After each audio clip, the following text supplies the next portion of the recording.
Hi there, welcome to The Peaceful Home. I'm Teresaelling. I'm a professional organizer, parenting coach, wife, and homeschool mom to 6 graduated kids.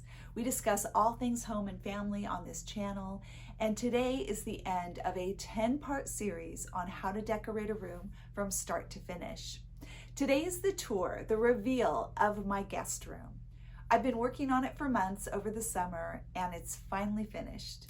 The playlist below will take you to all 10 of the previous videos, and you can go through and see which ones apply to your situation or the room you're working on. If you feel stuck and like decorating really doesn't come naturally to you, going through these 10 steps will be really helpful. I've covered everything I could think of from beginning to end, how to get inspired, the things to do before you start, dealing with walls, with linens, with surfaces. The first thing I want to do is cover a few things that actually didn't make it in the previous 10 videos, and then we will just do a complete tour of the space.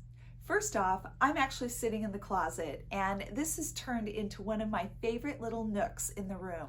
I decided to go ahead and keep the closet doors off.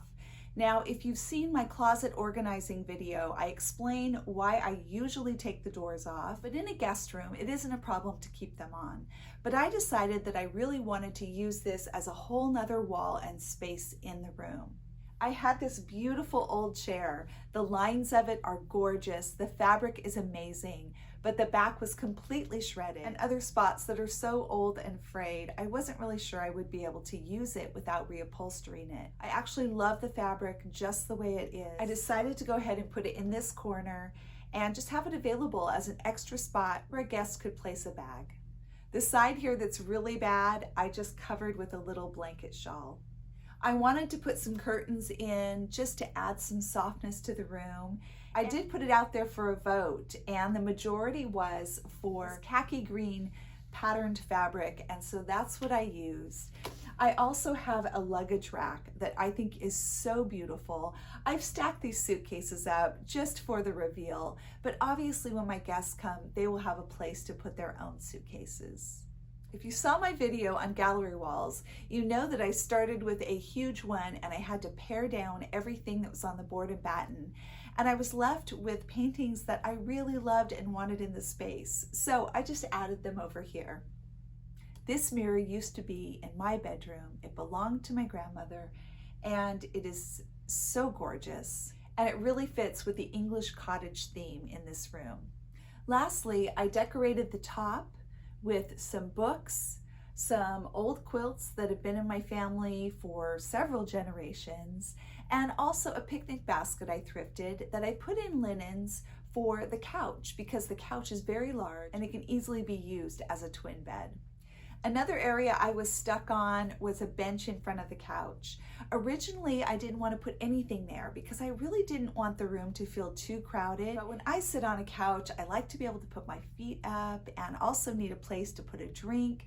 So I decided to put something there. I was deciding between this bench that I had made that I loved the size of, but didn't really care for the color, and this wicker footstool, which is beautiful, really fits in the space, but a little on the small side to be a table in front of a couch this size. In the poll on my stories, Facebook was a 65% for the bench and Instagram was 90% for the bench.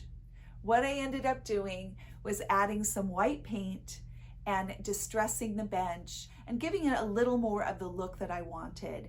The previous finish was just a little bit too reddish for me, and so I like this much better. And I ended up just pushing the footstool as a little side table for a plant. If you're wondering about anything else in the room that was covered in another video, just check out that playlist. And if you're new here, I would love it if you would subscribe, hit the notification bell, and if you like this video, please hit that thumbs up. I did decide to name this guest room, and because Jane Austen is my favorite British author, I thought it was fitting to call this the Austen Room.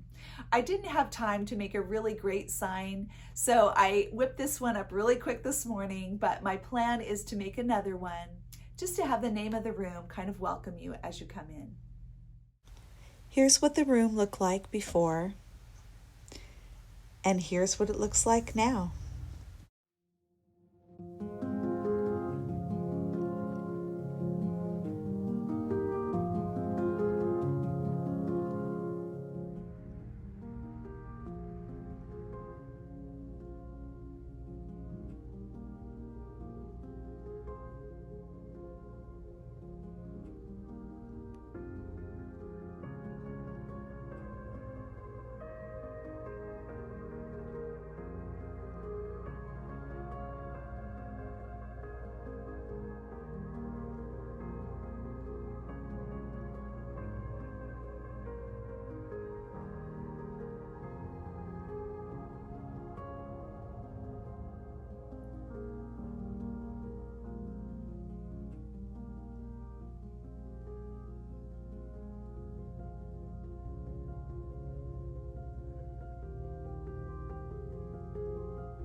This is actually a photograph of my 5 times great-grandparents. Some of you may recognize this painting from my Palm Springs thrift haul. I love it in this room.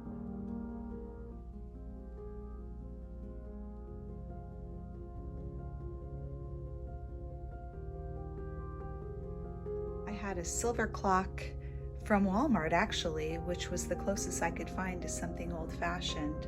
A couple days after that, I found this clock at a thrift store.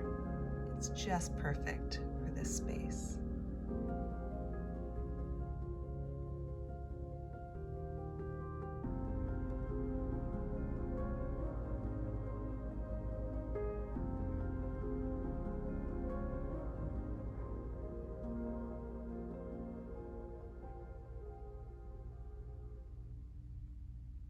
Our wonderful friends Kevin and Amy actually stayed in this room last week, and Kevin said the only thing the room was missing was a doily.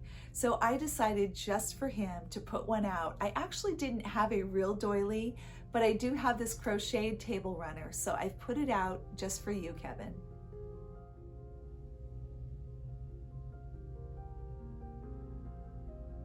Thanks so much for watching today. I hope you've enjoyed the reveal of this guest room. I can tell you that I am so happy to have it done and so thrilled with how it came out. As always, I would love to hear what you're working on. Comment below and tell me. My email address is in the description box. You can always shoot me your before and after videos. I love to see what you guys are up to. Thank you so much for joining me on The Peaceful Home. Have a great day.